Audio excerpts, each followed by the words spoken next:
speaking of what people don't see, it's funny kind of popping out like that. What's part of your process, whether it's how you're rehearsing or what your mindset is? What do people not see that's part of like your creative or artistic process, if any? I feel like there's a few things. I mean, of course, I think people don't realize the rehearsal, right? Yeah, the rehearsal, learning the songs, just like, and like I said, learning the songs like the live version. So now, not only were we learning it like the record, now I say trying, but I think we nail it. We're trying to learn somebody else's groove and jam. And then it may go back to what I said earlier, maybe just about mental health. And, if I'm having a down day and then I get on stage and I'm like, okay, now I remember my purpose. And it's like, like I said, I couldn't tell you how I get into that.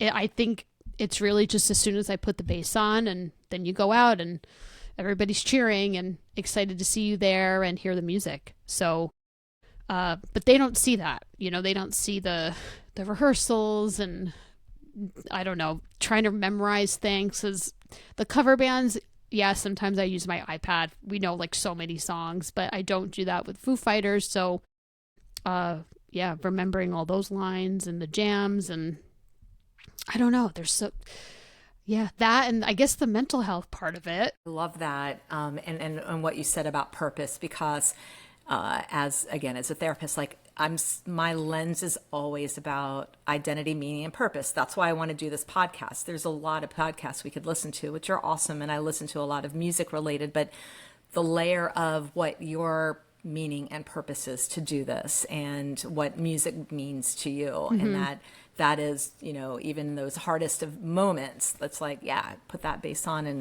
and you're doing your thing, and that's what it's all about, for sure. And what better music too than Foo Fighters? I mean, I think their music can be inspiring, whether it's the lyrics itself, but just also, I mean, you know how they are on stage, and Dave Grohl, and just, I don't know, he's just great.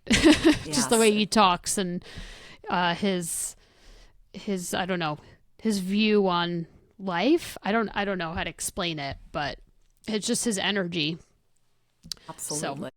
Yes. Do you ever I think about like a successful show, like what for you, how do you know a show like really you nailed it? Or you felt really good, or you felt like that's one for the books of any show, whether it's Foo Fighter or any show that you're in?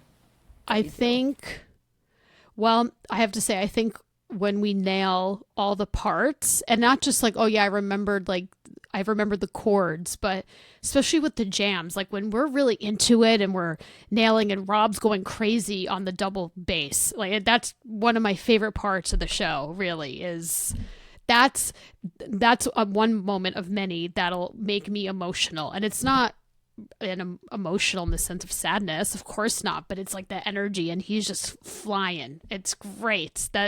So all the jams that we do, and I gotta say, like, I know crowd doesn't matter, because we could have our small group, our small circle come to a show, and it'll be great. We've played a place like Terra Firmata, and we kind of had some rain, but of course everyone stuck it out. And, maybe, compared to Revolution, maybe it wasn't this huge crowd, but it was like, it was the true Foo Fighters fans and people that love us. And we were all there together like family. So we're like, that's a great show. Right. So I'd say those are a few things. But yeah, so That's besides awesome. nailing it, but just sometimes the energy is just right. It's hard to explain, but Something you when feel. people cheer and they just get it, you look out, people are singing along. That's yeah. awesome. How